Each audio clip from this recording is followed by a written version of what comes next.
Good morning, good afternoon, good evening, and welcome to Season 2 of the Logical Christian Podcast. I'm your Logical Christian, Dan Irwin. Welcome to those who are here for the first time, and a hearty welcome back to the LCP faithful. What we do here is look at what the mainstream media feels is important to tell us about current events, politics, science, religion, and just about anything else, but we're not interested in their spin. We want to look at these stories logically, and we especially want to look at these stories as Christians. Links can be found in the show notes if you'd like to follow along. So with that, let's go be logical Christians. We all know that two wrongs don't make a right. We know that we all have the right to be wrong. But what shouldn't happen is rights that aren't rights being turned into rights, only the wrong rights. Now in today's episode, first we'll grant rights of equity, and then we'll be given the illusion of rights. So put down that steak knife and pick up that salad shooter, and exercise your right to shut up while all your stuff is being taken. And remember, right after the ending bumper, goal update number 2. And now, right or wrong, here we go. If you'll allow me to get my nerd on for just a moment, back in 1982, Doctor Who, the original series, not the reboot starting in, 2005, they released their next story entitled Castrovalva. I'm not going to go into some detailed review, just know that Doctor Who is a British science fiction show with the main characters traveling to various locations in time and space. Well, they landed on this planet named Castrovalva. There was a city on this planet set high atop a rocky hill with sheer cliffs around the city.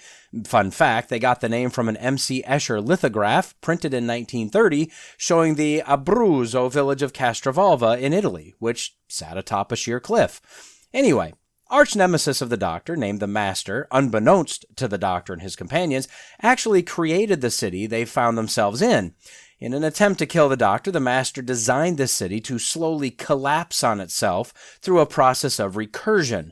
Basically, the city started to fold in on itself, making it impossible to escape, with the end result being the destruction of the city and all who were inside it. As the episode reached its climax, we saw what looked to be images looked at through a series of broken mirrors. Running down one corridor would lead you right back to the beginning of that same corridor, or taking a staircase up would actually bring you down. The entire city was a jumbled, disjointed mess, and all the inhabitants were trapped. And this is what I picture in my brain when I read the news today. It seems like the world is folding in on itself. Nothing makes sense anymore. Some people see that it's a disaster, but too many, if not most, are willing to look at the world piecemeal and believe that everything is fine. Well, I'd argue that piecemeal, it's still not fine, but if you take the time to put the pieces together, you realize that nothing makes sense, and the insanity is moving at an ever-quickening pace toward ultimate destruction. Found on notthebee.com, headline, UK medical journal Lancet wants revolutionary shift away from human-centered healthcare to ecological equity because all life is equal. Now, this article references the highly respected UK medical journal, The Lancet. I'm not even being sarcastic there. So we'll jump directly to that site and review their analysis of our current world rather than hang out in Not the Bee. Honestly, I kind of made that hoarse, sound when I read the headline, thinking that this was an example of a right-wing news source just kind of overreacting. We'll get there. The Lancet, per the prestigious online journal Wikipedia, quote, is a weekly peer-reviewed general medical journal and one of the oldest of its kind. It is also the world's highest impact academic journal. It was founded in England in 1823. Now, I admittedly don't have any knowledge of The Lancet, except that I know there have been a lot of articles and studies published about COVID that would be canceled on Twitter and Facebook and YouTube. Based solely on what I've heard, it seems that they simply report the data and analyses without getting into the whole woke rhetoric, whatever, of our current day. At least that's what I thought, but I could be wrong. In an editorial piece on thelancet.com, the new term being pushed is now One Health. The article in question is entitled, quote, One Health, a call for ecological equity. Okay, before we continue, we must understand the difference between equality and equity, because words matter. A cartoon was drawn fairly recently to illustrate this difference. It shows 3 people standing outside the outfield fence of a baseball game, wanting to watch the game. Each person has a crate that they can step up on in order to see over the fence.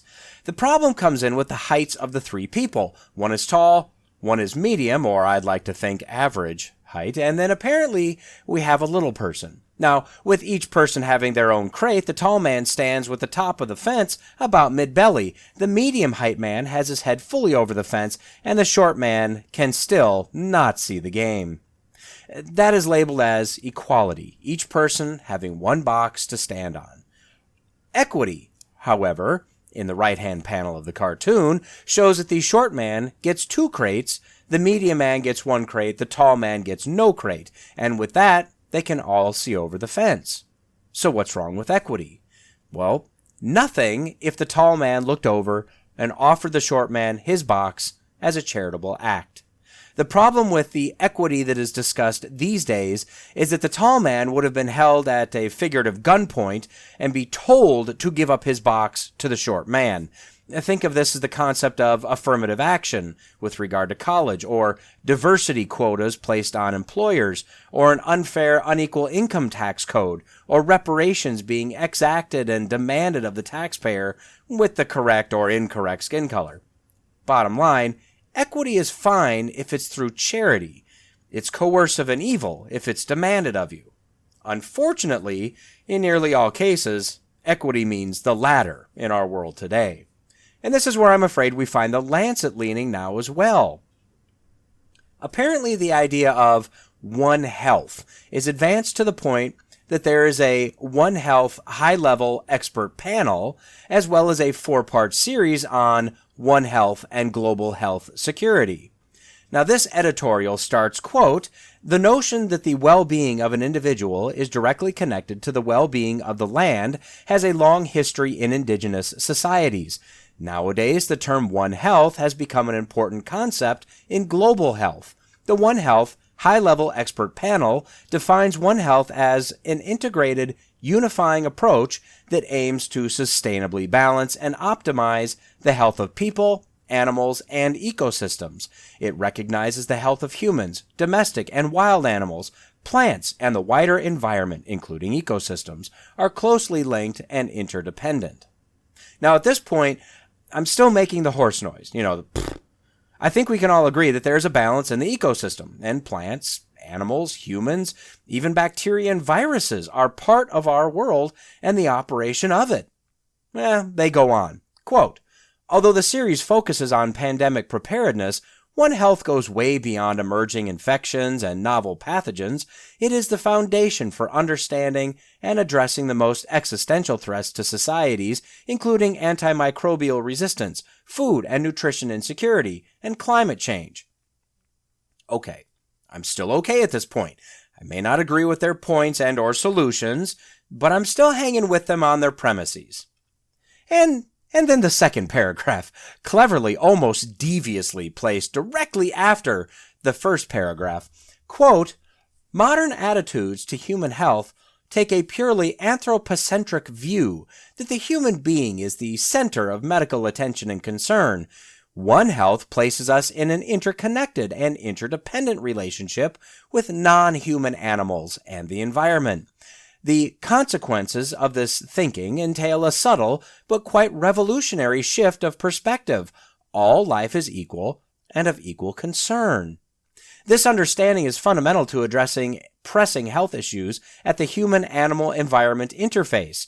For example, providing a growing global population with healthy diets from sustainable food systems is an urgent, unmet need. It requires a complete change to our relationship with animals.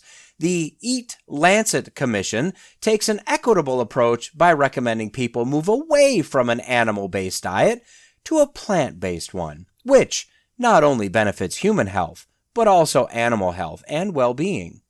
Okay, so let's just take a little look at a few of the statements in that paragraph, a few of the words and phrases. Anthropocentric. Well, that means human-focused, literally humans at the center, for lack of a better term, of the universe. Non-human animals. Okay, the implication of this, of course, is that we are nothing but human animals, you and I. See, we're all just animals. Just some have evolved to humans, some have not. All life is equal. Now they're calling human animals, animals, as well as bugs, microbes, plants, and trees, all alive. They're calling them all alive. Sustainable food sources.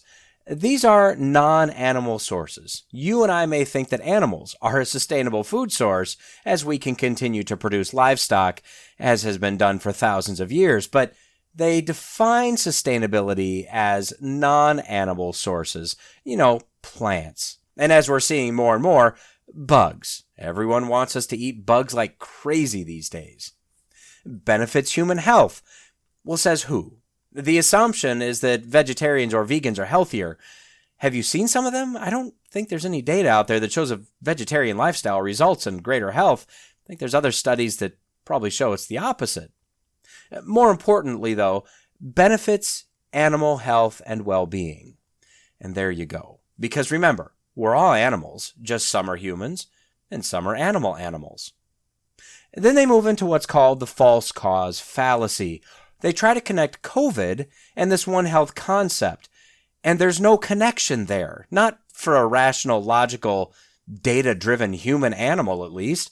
They say, quote, "The COVID-19 pandemic provides an important example of the need for a One Health approach. Analyses of the successes and failures in managing the pandemic have prioritized health systems and the provision of vaccines and antivirals." Let me just break in right there, because of a brand new, never-before-seen virus sweeping over the globe, we put emphasis on the health systems, vaccination, which was foolish as it turns out, and antivirals, which is what ivermectin is. So for many of us in many countries around the world, we were castigated, bullied, and denied antivirals because, apparently because Fauci said we couldn't have them. Now, I'm all for holistic types of medicines and treatments if that's your bag. I'm becoming more convinced that that may be the right way to go. But for most of us, when we're sick, we seek treatment by so-called professionals, although even that's questionable at this point, and drugs. But apparently that's the wrong approach.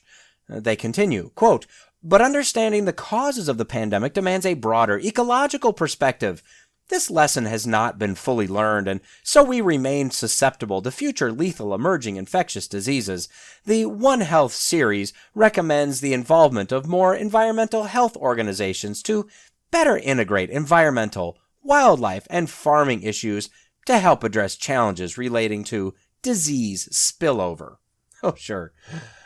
Oh, that's fine. That's no problem if you want to study things. How about gain of function research on various viruses with the goal of making a supervirus that can be released intentionally or not on the human population, for reasons? How about study that? Just the fact that they're continuing to push the stupid idea that this was simply a naturally occurring leap from an animal to a human, that alone is infuriating to me. Just being honest. Nobody believes that anymore. They don't believe that. But that's the narrative. And if you can piggyback off of that narrative, push your latest equity agenda, well, that's money in your pocket, to be sure. Let's continue with their editorial. This is full of just little golden nuggets. Quote, "One huge concern is the risk of worsening inequalities as One Health networks are largely situated and resourced in high-income countries.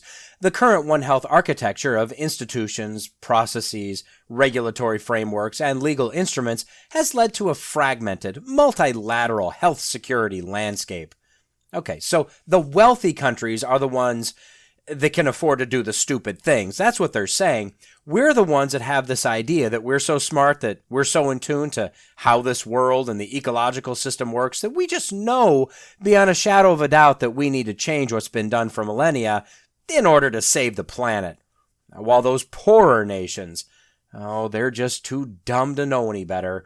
They're just farming and growing livestock and eating meat like planet-hating Mother Earth killers like they've been doing, forever. I gotta ask at this point, which nations exactly are the backward ones? We go on. Quote, "As the second paper in the series points out, a more egalitarian approach is needed, one that is not paternalistic or colonial in telling low-income and middle-income countries what they should do. For example, demanding that wet markets be closed to halt an emerging zoonosis might be technically correct, but if it does not account for those who make their livelihoods from such markets, One Health will only worsen the lives of those it claims to care about." The wet markets. Shut them down. They create lab-grown and created and released viruses right there in the wet market. The lab-grown in the wet market. It sure is nice of the One Health overlords to recognize the little people. We want to save the animals and the plant animals. I mean, that, sure. But not at the expense of the human animals, at least for now, right? Quote, decolonization requires listening to what countries say and what their needs are. As the global economic crisis continues, the World Bank forecasts a sharp downturn in growth and soaring debt that will hit developing countries the hardest. One Health needs to be implemented sensitively. Decolonization. Are we seriously, literally colonizing any countries right now? I mean, by the strict definition, probably, but not by how they mean it. They mean this is in the white man going to the country of color and white mansplaining to them. You know what kind of colonization they might like? How about a reliable power grid? They might like that, including nice, powerful power plants, like nice nuclear plants. They'd maybe like treatment facilities to bring fresh water all over. That would be a nice colonization. They'd like modern sanitation systems. They'd probably even like to have some sources of energy and heat, like natural gas. But no. They don't need those things. They need to learn how to live and farm and eat sustainably. They need to save the planet.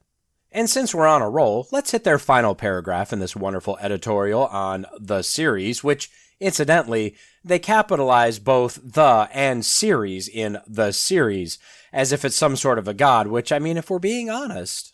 Quote, the reality is that One Health will be delivered in countries not by concordance between multilateral organizations, but by taking a fundamentally different approach to the natural world, one in which we are as concerned about the welfare of non-human animals and the environment as we are about humans. In its truest sense, One Health is a call for ecological, not merely health equity. Ah, yes, ecological and health equity. Thank you, oldest and most trusted medical journal, The Lancet, for fighting for the environment and non-human animal kind. And this, my friends, this is where the medical industry is heading at this current time in history, apparently. I have no doubt that if the Lord tarries, this will crash and burn in a spectacular fireball, proving how imbecilic we humans are, but I have no idea how long that will take and how many lives will be destroyed in all the nations around the world while we decide to play God. So what do we do about this? You and I, we're the peons in this scenario. We're the plebes, the commoners. We can't change the course of the series, and we can't change the direction of woke medicine. Do you see what I mean about the world seemingly folding in on itself? Get rid of fossil fuels, go all electric. Get rid of natural gas stoves, and yes, that idea has not gone away, it's just been placed on the back burner for now. Pun intended. And go all electric. Stop eating meat. Eat plants and bugs. Shut down the polluting power plants. Go to all renewable sources that are unreliable and incapable of meeting demand by any stretch of the imagination. Stop healthcare as we know it, putting the human animal first. We must now make sure we hold up the animal and plant animals as well. Do no harm, right? Throw in the fact that we can't define a woman anymore. That a man pretending to be a woman on TikTok was asking where he was supposed to put a tampon. Children as young as kindergarten age, maybe even younger, being told that they should remove their breasts and penises because they like to play with the other gender's toys. But remember, we can't even define gender, so how could we even know this? And the seemingly never-ending list goes on. And at an ever-increasing pace, the city is collapsing on itself, and we're trapped and doomed. And what I didn't tell you about the episode of Doctor Who I mentioned, Castrovalva, is that in fact, although the inhabitants of the city were real in a sense, they were all part of this creation by the Master. There was one individual named Murgrave that was part of this creation. He was sympathetic to the Doctor and his companions, and he realized that he was simply a part of an evil simulation with the sole purpose being to kill the Doctor. But he could see. Where everyone else was completely confused and lost in the collapsing corridors of the city, Murgrave could clearly see not only the city, but the single exit out of the city. As a final act of selfless sacrifice, he not only guided the Doctor and his companions out of the city, but blocked the Master from being able to follow. And as the Doctor and his friends tumbled out of the stone corridor to the very real planet below the city of Castrovalva ground and shuddered and disappeared in a mass of screams. What we need is a guide. We need someone that can see through the chaos, through the insanity, and guide us to the only exit available to us. Lucky for us, we have that guide. God, the Father, the Son, the Holy Spirit, is our guide through this mess. And the guidebook, the map, happens to be the Bible. In the beginning, God created the heavens and the earth, and God said, "Let there be light." And God separated the light from the darkness the first day. And God said, "Let there be an expanse in the midst of the waters, and let it separate the waters from the waters." And God called the expanse heaven the second day. And God said, "Let the waters under the heavens be gathered together into one place, and let the dry land appear." God called the dry land earth, and the waters seas. And God said, "Let the earth sprout vegetation, plants yielding seed, and fruit trees bearing fruit, in which is their seed, each according to its kind, on the earth." The third day. And God said, "Let there be lights in the expanse of the heavens." And God made the two great lights, the greater light to rule the day, and the lesser light to rule the night, and the stars. The fourth day. And God said, "Let the waters swarm with swarms of living creatures, and let birds fly above the earth across the expanse of the heavens." The fifth day. And God said, "Let the earth bring forth living creatures according to their kinds, livestock and creeping things, and beasts of the earth according to their kinds." Then God said, "Let us make man in our image, after our likeness, and let them have dominion over the fish of the sea, and over the birds of the heavens, and over the livestock, and over all the earth, and over every creeping thing that creeps on the earth." So God created man in his own image. In the image of God he created him. Male and female he created them. The sixth day. So plants were created on a different day than animals and humans. Animals were created unique, and humans were created unique and placed in dominion over the plants and the animals and the planet as a whole. Why are we anthropocentric? Because God told us to be. He told us to be the center of creation. God first, us second. And inside of the creation, we were created as the top dog, or human dog. David sang, quote, "When I look at your heavens, the work of your fingers, the moon and the stars which you have set in place, what is man that you are mindful of him, and the son of man that you care for him? Yet you have made him a little lower than the heavenly beings, and crowned him with glory and honor. You have given him dominion over the works of your hands. You have put all things under his feet, all sheep and oxen, and also the beasts of the field, the birds of the heavens, and the fish of the sea, whatever passes along the paths of the seas. O Lord, our Lord, how majestic is your name in all the earth." In Genesis 9, we join Noah already in progress, quote, "And God blessed Noah and his sons and said to them, Be fruitful and multiply and fill the earth. The fear of you and the dread of you shall be upon every beast of the earth, upon every bird of the heavens, upon everything that creeps on the ground, and all the fish of the sea. Into your hand they are delivered. Every moving thing that lives shall be food for you. And as I gave you the green plants, I give you everything." So God gave us plants and animals, fish, birds, and land-dwelling animals for us to eat and have dominion over. Then God later gave strict direction as to what could be eaten by the Israelites. And then later still, God gave Peter the vision that then made the previously unclean animals, with regard to what the Israelites could eat, now clean. So I guess if you want to be a vegetarian, have at it. Pescatarian? Yeah, that's fine too. Bug-atarian? I mean, whatever floats your boat. Or a metasaurus? That's fine too. And notice that neither Noah, nor Moses, nor Peter ever questioned God about the sustainability of what he was commanding or allowing. Notice that at no point did God tell us that we must ensure that there was ecological equity. In fact, back in Genesis 2, we see that God placed Adam in the garden to work it and keep it. We were created to tend to the earth, not preserve it or worship it. Even the curse on man after the fall was to work the ground. "Cursed is the ground because of you. In pain you shall eat of it all the days of your life. Thorns and thistles it shall bring forth for you, and you shall eat the plants of the field. By the sweat of your face you shall eat bread." And man was vegetarian until after the flood, but at no point did God mention having to be sustainable or to ensure he was maintaining the ecological balance of his plot of land. So our guide, the Bible, the words of God, tells us our position in this creation. It shows us who we are. It shows us why the world is the way it is. As for the exit of this collapsing world, well, that's Jesus Christ and his free gift of salvation. Jesus said, as recorded in Matthew, "Enter by the narrow gate, for the gate is wide and the way is easy that leads to destruction, and those who enter by it are many. For the gate is narrow and the way is hard that leads to life, and those who find it are few." That narrow gate is the exit of this world. Realize this, for those that are regenerated by Christ, that repented and believed in faith, this world, this collapsing, nonsensical, broken mirror system that we seem trapped in, is our literal hell. This is the worst we'll ever have it. For those that are not saved, and that could be, likely is, at least someone that's listening to this now, this is your heaven. This corrupt, disjointed, sin-cursed, angry world is literally you living your best life now. If you haven't come to Jesus in repentance and faith, might I suggest that you open the guidebook, understand who you are, why this world is the way it is, who God is and who Jesus is, understand the sacrifice made, and then run to him. Turn off of the broad way to destruction, join the path to the narrow gate. That act alone won't fix the insanity that's engulfing our world, but it will give you clarity. It will give you hope and joy because of our sovereign God that has not lost control of his creation. It will give you an understanding that all things happen for our good and, most importantly, for God's glory.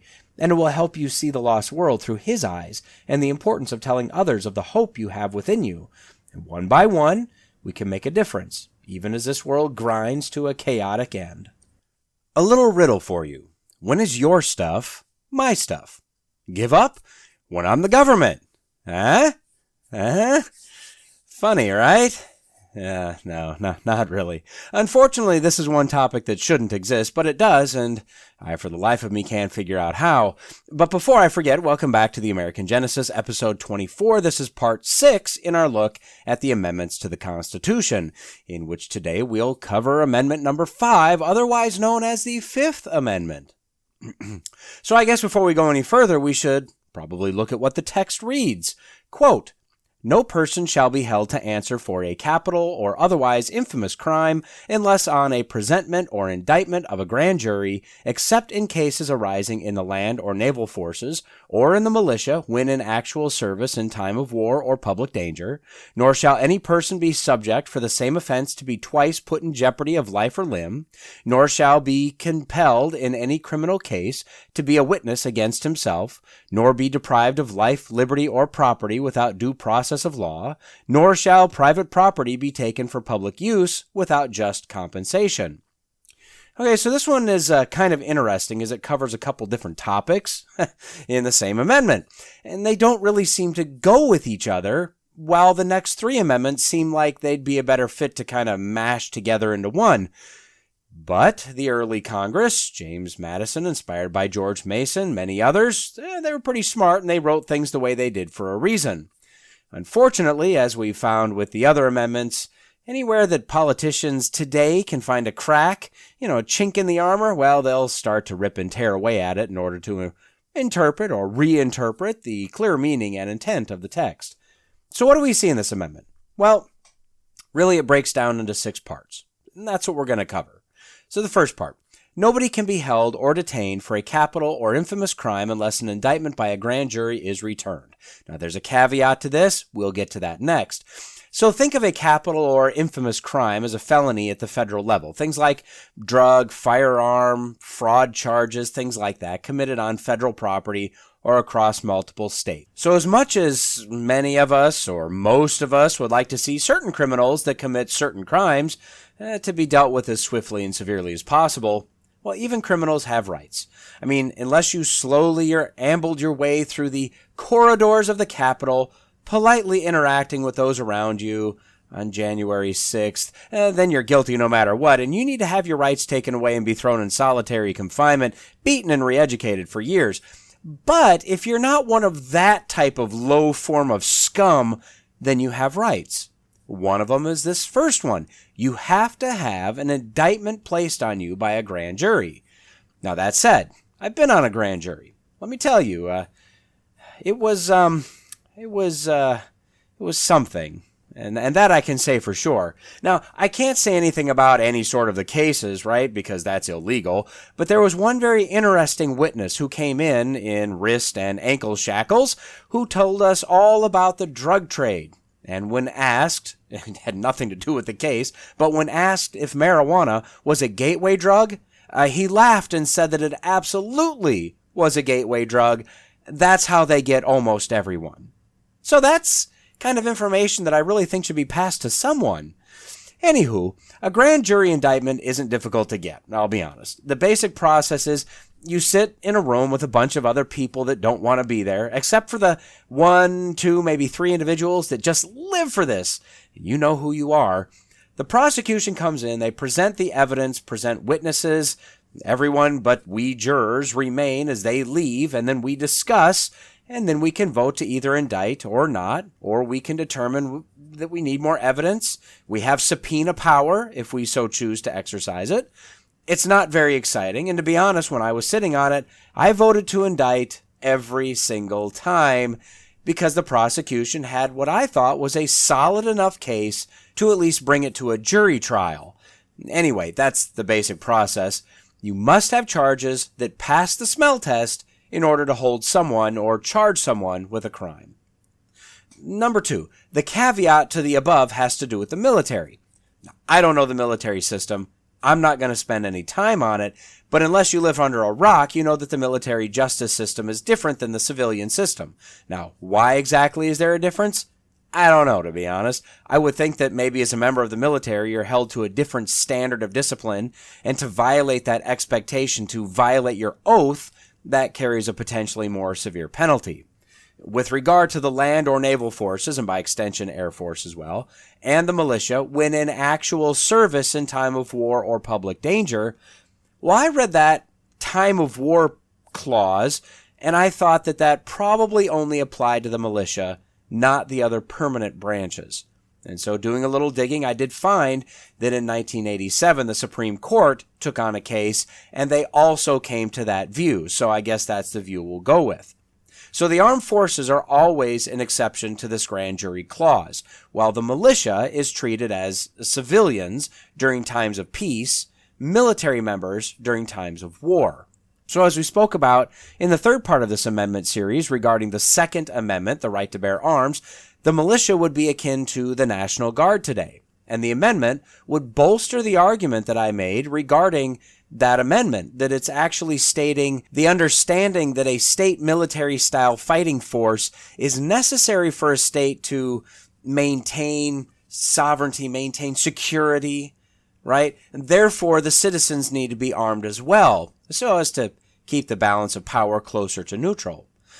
During times of war, civilians are still treated as civilians with regard to crimes, federal felonies. Ergo, the civilians with the right to bear arms is not considered a militia per the Second Amendment, but the militia, say the National Guard today, when in the duties of the Guard is considered military personnel, when not in Guard duty is considered a civilian.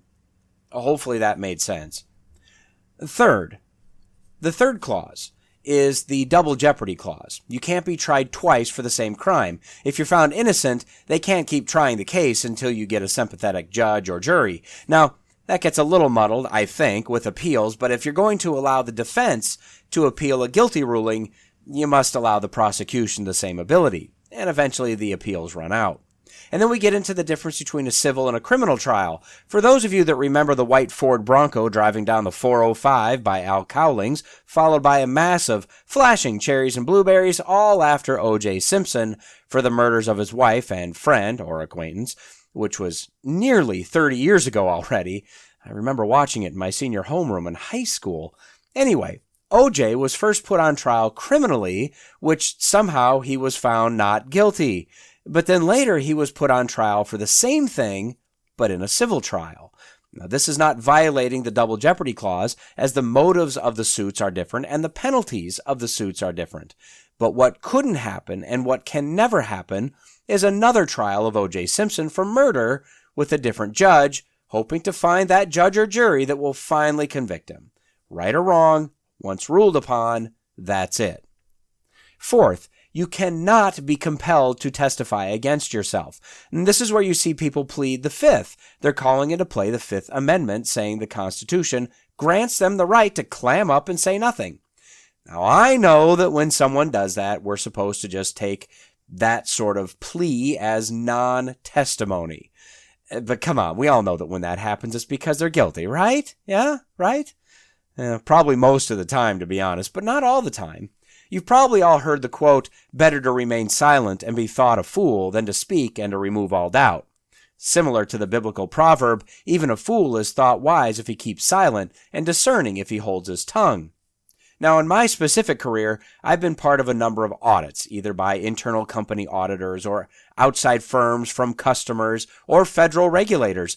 The key to a successful audit, besides knowing what you're talking about and ensuring you're doing what you say you're doing, is to shut up.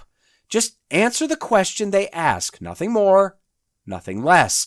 They're trained to allow for long, uncomfortable pauses, knowing that most people just can't take it, and they'll start to spill the beans on something loosely related to the question that was previously asked, which may lead to some sweet, tasty audit findings. I've witnessed this with my own eyes, internally screaming like Apu from The Simpsons the entire time. Oh, You know what you could do, Apu? yeah, shut up. You could fake your own death. Oh, would you shut up? All you need is a car bomb and I can't believe you don't shut up. This is where the Fifth Amendment helps. You're just saying that you choose to shut up rather than misspeak and, hose yourself by doing so.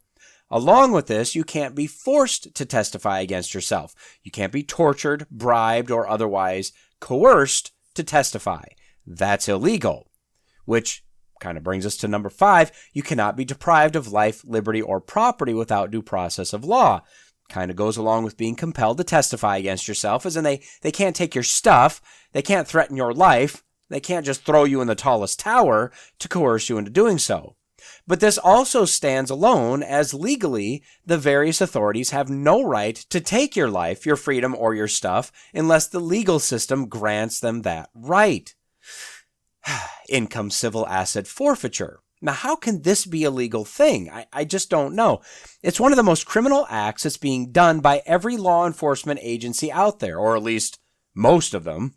This is the, I think totally illegal, process of just confiscating personal possessions, usually cash or weapons or vehicles, from people just because. From 2010 to 2020, per IJ.org, IJ standing for Institute for Justice, at least $68.8 billion has been confiscated by law enforcement across the country from citizens. This is literally people that cash out their life savings and decide to travel the country, and they get pulled over for some reason, and the cop takes the money because he decides that, usually for no reason, well, maybe it's stolen, or maybe it's drug money, or whatever. This is someone with $30,000 in cash going to purchase that vehicle from someone. They get stopped and the cash is taken. This could be an individual going target shooting with his collection of firearms in the car, and the cop, accusing him of some sort of gun crime, takes all the guns and ammo and accessories. This has been given the nickname policing for profit. As if this isn't bad enough, trying to get your money back is just impossible. To start, studies show that nearly 80% of those that have had their money and possessions taken are never actually charged with a crime. Now, you'd think they'd just be given their stuff back, but no, that's not how the system works. See, if those things are never reclaimed, then it becomes property of the law enforcement agency. And, who couldn't use a little extra spending cash, right? What you'll find is that only a handful of people will even pursue the return of their property.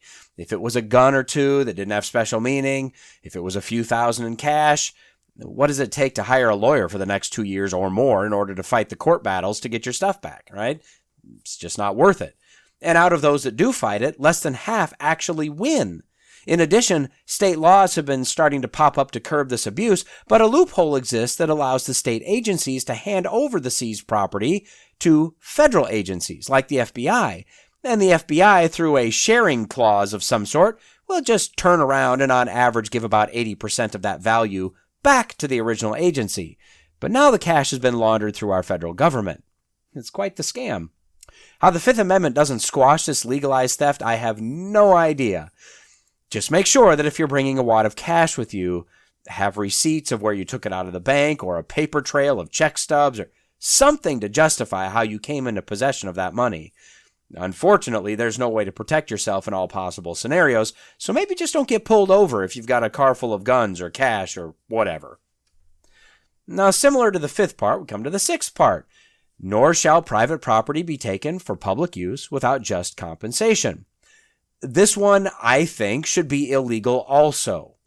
Think of this as eminent domain, the ability of a government body to just take your private property and pay you for it if they deem that that property is needed for the common good or the betterment of society. This is taking the home and property of someone that's lived there his or her entire life because a new freeway that will reduce congestion and improve the commute of thousands of people every day is planned to go right through that property. Although not used as much as civil asset forfeiture, this is still an abused system and one that a government only has to prove this is for public use and for public good in order to be victorious. The only bright side is that they are to pay you just compensation, so fair market value. That's not a whole lot of consolation if you're losing the family home or a place you've lived and made your own for years, or whatever. Number of states have put in laws to strengthen the protections of the citizen, but if you're a property owner, you're still potentially subject to being a victim of eminent domain. So why would this even have been put into the Constitution? Well, it was fairly easy to see that as the country grew, as people claimed land, there may be the need to use a chunk of private property in order to benefit society. There are plausible, real scenarios like pumping water or running utility lines that various governments have no other option available to them but to run it through that land. The problem generally happens when a government decides that they need that property because they deem their pet project to be a benefit to society, when that's nothing more than a subjective feeling. There have been many times in our past that property has been seized, compensation has been given, and the property sits there dormant and stagnant for years on into the future because plans changed. This needs to be yet another criminal offense, I think, in most cases, compensation or not, and very clear, very specific, very strict rules need to govern this. So, a lot of stuff, a lot of rights packed into the Fifth Amendment, a lot more than just pleading the Fifth, which is probably what most people would think of when speaking of this amendment. And now, for the sake of my voice, we're going to have to stop it here for today. Hopefully you found this informational and somewhat entertaining.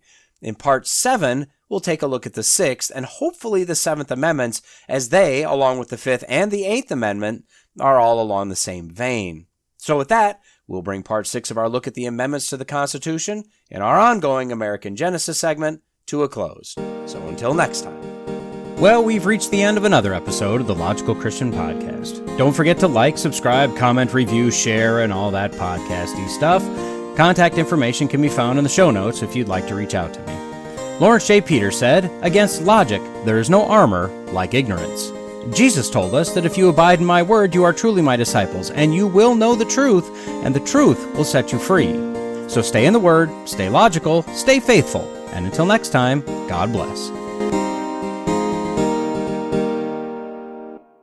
Okay, goal progress report number 2. How about you? Have you made some goals for 2023? How are you doing on them? Are you keeping up with them? All right. Remember, this is as of Tuesday, so let's see how things are going. Regarding my weight loss, using the magical power of diet and exercise, who knew, right? I lost 4.2 pounds over the last week. This puts me at 208.8 pounds, which is 5.6 pounds down from my starting weight. My goal was a loss of 1.5 pounds per week, and right now I'm averaging 2.8 pounds per week. Now, I'll be honest, this is not sustainable. At least I'd be really shocked if it was sustainable at that level, but clearly, as of right now, I'll take it. So this puts me in the nice solid green for the weight loss goal. Unfortunately, as of last night, I've had a chest cold coming on, so I'll be taking a day or two off of working out. Just need to maintain the diet, so we'll see what effect that'll have next week. Regarding my reading, as of Tuesday, I had knocked out 466 pages so far in January, as compared to my goal of 300 per month, so that goal is a solid green. That said, I was only able to read about 40 pages over the last week, so that actually is running behind the approximately 70 pages or so per week that I would have to read. But that's going to happen, right? I just need to pick up the pace a bit. This entire week, I've been running behind, it seems. I'm sure it'll ease up in the next week or decade or so. Okay, how about the Bible in a year by the end of September? Now remember, this is the Bible in a year that I've creatively packed into only 1.75 years. That's not important right now. Remember, I'm reporting this as a percentage of the goal. 100% being on goal, above that is ahead of my goal, under that is behind the goal. Last week, I was at 67.5% of my goal. Remember, I'm counting back to the beginning of January, so I had some catching up to do. As of this Tuesday, I'm at 90.4% of my goal. So some good ground gained, getting back on track right there. I'm putting that as a light green, nearly on target. And finally, devotions. Again, I'm scoring this the same way as the Bible reading. I give the same caveat. This goal, remember, was to hit the morning devotional a minimum of 5 out of 7 days per week. As of last week, I was at 82.4% of my goal, and as of this Tuesday, I'm at 99.2% of my goal. So, right there. Now, this will be light green as well, because I'm not going to call it a solid green until I'm either at or exceeding my goal. And that's all for now. So, the desire to report success to all my loyal followers and listeners, and the fear of giving my disloyal listeners and mortal enemies even more fodder to attack me with. Do you attack with fodder? Anyway, the desire and fear are pushing me to succeed, so it's working. As always, if you have any comments, suggestions, or questions, just let me know. Bye for now.